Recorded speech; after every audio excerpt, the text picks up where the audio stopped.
Ndakuyitana ndine mphanga khala yapa tilawiri muno ndemuduka mphepo nkanyumba komata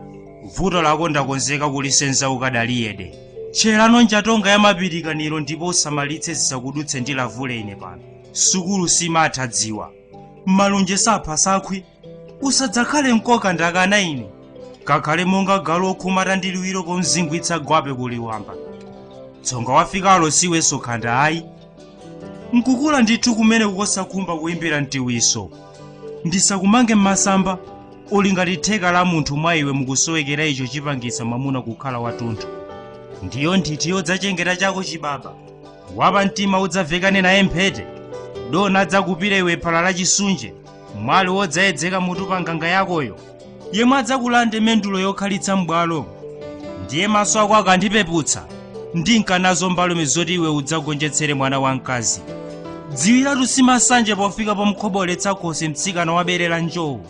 zimalira fundo zopotera bwino ndi mawu akuthwa kuti umulembetse padoti kumthotholetsa tsamba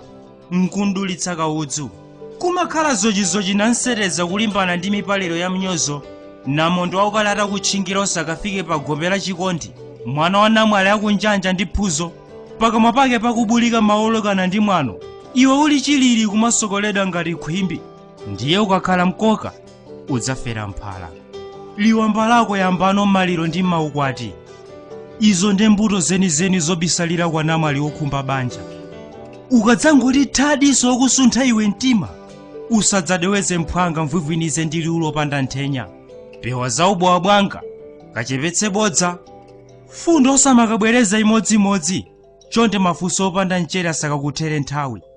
maso odzika mulunjika mdzikope mwake mkazi siti mtalikira komanso kumwandikira pesa mochotsa bweya wagombeza mmutumo chukucha mosamutsa fungo la mkamwa samalitsa osakamuzingwitse ndi khwema lobulika kunkhwapa kapholishe phulipuli sapato monga mtonga usakalodzedwe kumulankhula kuti afuna anyezi nyulitsa mang'a kuopa ngakakuchotsere malikisi zikadababudula asakakugwira uchisi uthano kuyatsa ulendo ukafunsira mashula maka kalilole wako atakutsimikizira ulibe chiphwenene mamuna weniweni satuma mnzake kukafunsira kuopa kupsipitsana nthungo usamakamugwiragwira asanakuvomere kuopa ungabwezere bota kunkobwe potsaka musambalume sililankhula chikapaya kaya kubwirikiza madeya mdiwa kalavule zokazoka fundo zousuntha mtima m'bakuli lake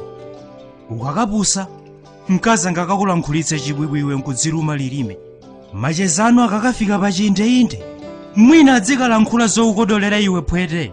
usamakaseka mwachikhakhali ungakazingwe utagwetsa nazo dovu pamaso pake wakaponya nkhola msoti sitigula pa msika mphwanga mkazi sitimfusira ndi makobidi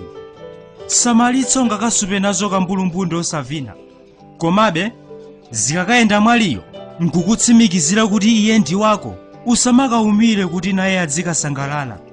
mwina ukafuntha ngukafumpha munda mwachitedze mkazi wakusunthayo kwawo nkwadziphona zofuka minofu achina tchanoke adule thazana mapaudala shaka mabaunsala enieni zingakalume bwanji mchuchi ukaonetsetse phula ukatenge ukadzafuna kukadya naye nkhumaliro atatsala madzi amodzi kuti akhale wako wapa mtima uku ndeko kamdziwira fisi lake khalidwe usakamutsegulire fanta ndi dzino kuopa kumputa kasupe wachiseyeye pewa kukadya zomwe iwe sunadyeko wekha kuopa ungakakodere nseru nkuyaluka utamsanzira donayo nkhumalira yakoyo mwina ukakhumba kadaonda madzi kapewe kujegweda mkamwa movukuta kupiringidza nkutema nthongo zambina kayambamo za nkhota mabhonzo osamakatekedza nkupsipsintha mkati kaya kukolombeza nkumwera supu ungakaonetse weniweni uchitsiru wa galu ukakatsata mosaphoponyetsa izi ukampeza wapa mtima weniweni